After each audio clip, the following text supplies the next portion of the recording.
selanjutnya kita akan mendengarkan materi yang akan materi asesmen diagnostik yang akan dibawakan oleh Pak Gustaf.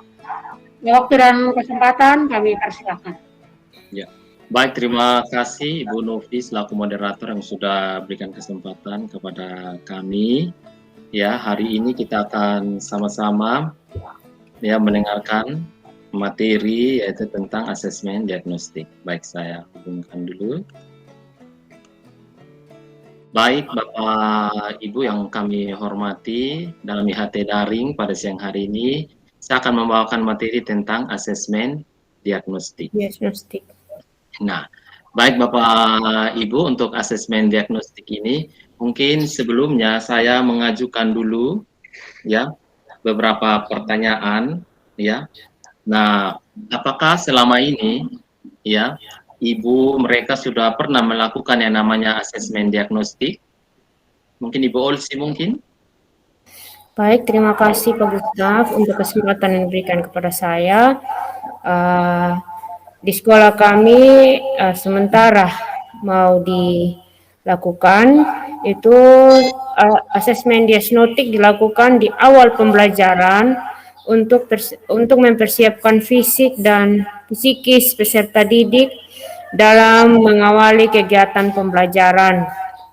Guru mengajukan pertanyaan yang berkaitan dengan kondisi siswa yang meliputi kesejahteraan psikologi dan emosional siswa. Aktivitas siswa selama belajar di rumah, gaya belajar, minat dan bakat, dan kondisi keluarga siswa, serta pergaulannya. Keterampilan guru untuk bertanya dan membuat pertanyaan dapat membantu guru mendapatkan informasi yang cukup mendalam. Saya kembalikan. Ya, betul sekali. Terima kasih Bu Ulsi. Jadi betul sekali bahwa yang namanya asesmen diagnostik itu dilakukan pada awal pembelajaran untuk mempersiapkan fisik dan psikis peserta didik itu ketika kita mengawali proses pembelajaran. Nah, materi hari ini itu kita akan sama-sama mempelajari tentang tujuan dari asesmen diagnostik. Jadi di tampilan slide saat ini ada informasi tentang ya bahwa asesmen diagnostik itu bertujuan untuk mendiagnosis kemampuan dasar siswa dan mengetahui kondisi awal siswa. Di mana di sini tujuan asesmen diagnostik itu ada yang namanya ada dua macam asesmen diagnostik, yaitu ada non kognitif dan kognitif. Nah, apa saja yang termasuk dalam asesmen non kognitif? Yaitu yang pertama bahwa kita sebagai Bapak Ibu guru harus mengetahui tentang kesejahteraan psikologi dan sosial emosi siswa. Yang kedua, mengetahui aktivitas selama belajar di rumah. Yang ketiga, mengetahui kondisi keluarga siswa. Yang keempat, mengetahui latar belakang pergaulan siswa. Yang kelima, mengetahui gaya belajar, karakter, serta minat siswa. Jadi nanti di awal pertemuan itu kita harus menyiapkan beberapa pertanyaan dasar ya untuk asesmen non kognitif. Nah, sedangkan untuk asesmen kognitif yaitu kita mengidentifikasi capaian kompetensi siswa, dengan kita menyesuaikan pembelajaran di kelas dengan kompetensi rata-rata siswa dan memberikan kelas remedial atau pelajaran tambahan kepada siswa yang kompetensinya di bawah rata-rata. Artinya, asesmen kognitif ini berarti kita sebagai Bapak Ibu guru sudah harus menyediakan yang namanya LKPD, yaitu lembar kerja peserta didik. Baik, kita lanjut ke slide berikutnya. Di sini, apa yang dimaksud dengan asesmen diagnostik non-kognitif? Nah, tadi di awal sudah dijelaskan bahwa tujuan dari asesmen non-kognitif itu kita mengerti tentang kesejahteraan psikologis dan sosial emosi siswa. Jadi kita bertanya kita membuat beberapa pertanyaan, misalkan itu untuk tentang emosi, ya, emosi atau sosial emosi siswa. Kita bisa membuat beberapa pertanyaan, ya, bagaimana aktivitas mereka selama belajar di rumah, kemudian media sosial apa yang mereka paling sukai ketika mereka belajar di rumah, apakah WhatsApp, Facebook, dan sebagainya. Ya, begitu juga dengan kondisi keluarga dan pergaulan siswa. Kita juga bisa menyiapkan pertanyaan, misalnya, ya, dari antara temanmu sekelas siapa yang menjadi sahabatmu, ya. Nah, kenapa Anda memilih temanmu atau si A sebagai sahabatmu? Nah, itu kita bisa ya memberikan pertanyaan pada awal proses pembelajaran. Jadi sini ada tahapan pelaksanaan asesmen, persiapan. Berarti kita sebagai Bapak Ibu guru sebelum kita masuk ke dalam kelas kita sudah harus mempersiapkan beberapa pertanyaan. Ya, kemudian nanti pelaksanaan yaitu kita sudah menyesuaikan dengan modul ajar yang kita buat. Ya, bahwa di awal pembelajaran ya setelah kita mempersiapkan siswa kita bisa mengajukan beberapa pertanyaan untuk menjawab keempat tujuan ini. Nah, tindak lanjutnya seperti apa? Apabila ada siswa ya yang kesejahteraan psikologisnya atau aktivitas belajarnya termasuk gaya belajar dan kondisi keluarnya sedikit terganggu, maka tugas kita Bapak Ibu guru yaitu kita bisa mendekati siswa secara empat mata dan kita memberikan pemahaman-pemahaman atau bimbingan kepada siswa agar dapat kembali bersemangat untuk belajar. Baik, sampai sini bisa kita lanjutkan Ibu Olsi dan Ibu Novi? Iya. Bisa, Pak. Silakan. Baik, di sini kita melihat ada contoh di persiapan untuk diagnosis non-kognitif apa saja yang kita buat. Yaitu kita menampilkan beberapa gambar yang mewakili emosi seperti emoji yang di WhatsApp itu. Di sini kita bisa ajukan pertanyaan apa yang sedang kamu rasakan saat ini. Yang kedua, bagaimana perasaanmu saat belajar di rumah. Jadi pertanyaan ini kita bisa kembangkan tergantung kreativitas dari kita sebagai Bapak Ibu guru. Kemudian ada pertanyaan kunci. Apa saja kegiatanmu selama belajar di rumah? Apa hal yang paling menyenangkan dan tidak menyenangkan ketika belajar di rumah? Apa harapanmu? Nah, jadi pertanyaan-pertanyaan ini nanti yang bisa kita ya gali informasi dari kehidupan siswa selama belajar di rumah misalnya. Baik. Kemudian yang berikutnya itu pelaksanaannya. Jadi setelah kita ajukan pertanyaan, siswa bisa bercerita, ya bercerita baik secara umum kepada seluruh siswa atau langsung bercerita kepada kita sebagai Bapak Ibu guru, ya. Nah, apabila siswa dia tidak bisa bercerita, dia bisa menulis harapan apa atau jawaban dari pertanyaan-pertanyaan yang diberikan, atau bisa juga dia menggambar dari pertanyaan-pertanyaan diagnostik yang diberikan oleh Bapak Ibu guru. Baik, kemudian yang berikutnya, ya. Nah, di sini ada strategi tanya jawab. Saat siswa menjawab pertanyaan, ya, yang kita berikan tadi, maka di situ, ya, berikan penguatan, berikan pertanyaan lanjutan, dan kita mengembalikan fokus. Kemudian saat siswa balik bertanya, jadi ketika siswa balik bertanya kepada kita Bapak Ibu guru, ya. Di situ kita bisa membantu siswa untuk dapat menjawab pertanyaannya sendiri atau kita bisa dapat langsung menjawab pertanyaan siswa. Nah, saat itu mencoba mengarahkan kembali pertanyaan, memfrasekan pertanyaan agar lebih mudah dipahami dan kita sebagai guru harus menunggu beberapa saat. Jadi sini strategi kita jawab, kita harus memastikan bahwa pertanyaan yang kita berikan kepada siswa itu harus jelas dan mudah dipahami. Kemudian kita harus memberikan waktu berpikir kepada siswa sebelum menjawab pertanyaan yang kita berikan. Baik, kemudian yang berikutnya, tindak lanjut itu yang bisa kita lakukan setelah kita melaksanakan pertanyaan untuk asesmen diagnostik, yaitu kita mengidentifikasi siswa dengan yang memilih emosi negatif itu, maka kita berdiskusi empat mata.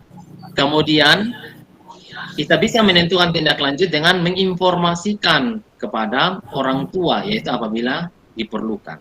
Yang ketiga, kita mengulangi pelaksanaan asesmen non-kognitif pada awal pembelajaran.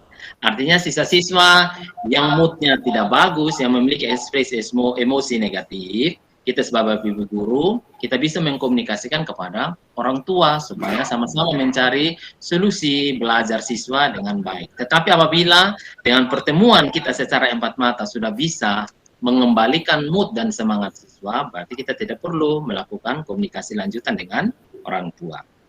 Baik Ibu Elsi dan Ibu Novi, itu kita masuk di asesmen yang terakhir, asesmen diagnostik kognitif. Kognitif. Nah, asesmen diagnostik kognitif seperti tadi yang sudah disampaikan oleh Ibu Ulsi itu dia bertujuan untuk mendiagnosis kemampuan dasar siswa dalam topik sebuah mata pelajaran.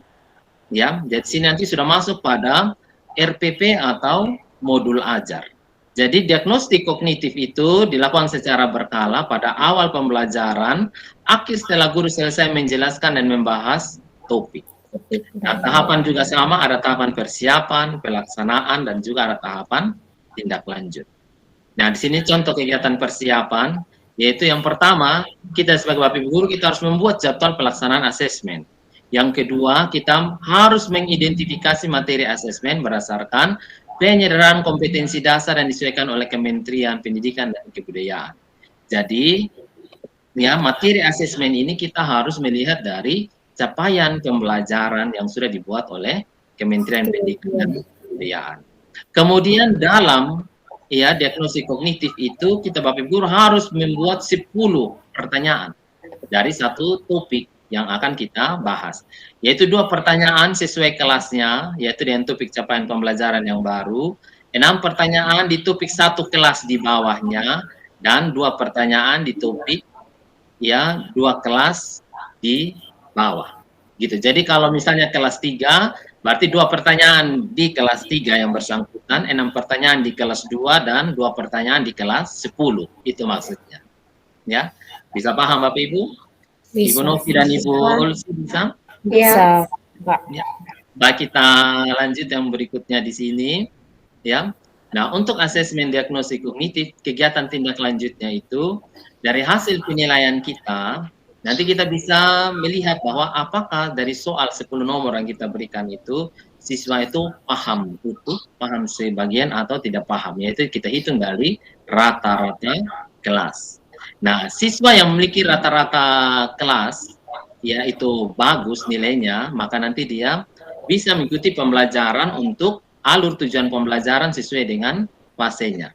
Sedangkan siswa dengan nilainya di bawah rata-rata, maka dia di situ nanti diberikan pendampingan pada kompetensi yang belum terpenuhi. Ya, dengan siswa dengan nilai di atas rata-rata dapat mengikuti pembelajaran dengan pengayaan. Baik, kemudian yang ketiga, kita melakukan penilaian pembelajaran topik yang sudah diajarkan sebelum melalui topik pembelajaran baru untuk menyelesaikan pembelajaran sesuai dengan rata-rata kemampuan siswa. Nah, kemudian asesmen formatif ini kita bisa mengulanginya ya dengan strategi yang berbeda itu pada setiap kegiatan pembelajaran berikutnya. Jadi Bapak Ibu, tindak lanjut dari asesmen kognitif yang kita sudah berikan tadi itu kita tetap menghitung nilai rata-rata kelas. Jadi kalau apabila ada nilai rata-rata kelas di bawah dari nilai yang kita inginkan, maka anak-anak tersebut kita perlu melakukan pendampingan yaitu pada topik-topik atau kompetensi yang belum terpenuhi. Baik, kemudian di sini ada contoh perencanaan soal hingga tindak lanjut. Ini soal untuk matematika kelas 3 SD, ya. Jadi untuk memudahkan pemahaman di sini, ya, di sini guru matematika dia memberikan sebuah gambar mistar, ya. Kemudian di sini siswa disuruh untuk mengukur panjang pensil ini kira-kira berapa sentimeter, yaitu A 10 cm, B 7 cm, dan C itu 3 cm. Nah, kemudian yang berikutnya, maka misalnya siswa menjawab bahwa yang benar itu paling banyak itu A misalnya. Berarti siswa tersebut dia memiliki ya tingkat atau skor yang paham utuh. Berarti tindak lanjutnya pembelajaran dilanjutkan pada KD berikutnya. Sedangkan apabila dari satu kelas itu banyak yang tidak paham, banyak yang kategori C atau mereka salah menjawab soal ini, maka nanti dia di situ perlu dilakukan pembelajaran remedial yang menekankan pada cara mengukur panjang bengka dan menggunakan alat ukur seperti mistar, meteran, dan lain-lain. Jadi perlu dilakukan pendampingan lanjutan. Bagi Ibu Novi dan Ibu Ulsi, demikianlah ya materi tentang asesmen diagnostik kognitif. Sebelum saya mengakhiri ya sesi ini, mungkin ada pertanyaan atau sudah paham Ibu Ulsi dan Ibu Novi? Terima kasih Pak Gustaf, saya sudah paham. Saya kembalikan. Ya, Ibu Novi. Terima kasih juga untuk penyampaian materi dari Pak Gustaf. Ini sangat-sangat bermanfaat sekali bagi kami sebagai guru pengampu mata pelajaran. Materi yang sudah disampaikan itu betul-betul sudah dipahami dengan baik. Ya. Jadi, Baik, untuk itu waktu penyampaian saya sudah selesai ya, dan waktu saya kembalikan ke moderator Ibu Novi. Ya, saya persilakan Ibu. ya. Baik Bapak Ibu, itulah tadi materi mengenai asesmen diagnostik yang sudah dibawakan oleh Pak Gusta selaku pemateri. Semoga materi ini betul-betul kita terapkan dalam sekolah kita masing-masing. Mungkin itu yang Pak Gusta sudah sampaikan. Semoga nanti kita masih bisa berjumpa di lain kesempatan. Ya. Oke. Dan Oke, terima kasih. terima kasih Ibu Novi, Ibu Ulsi. Iya, sama-sama, Pak.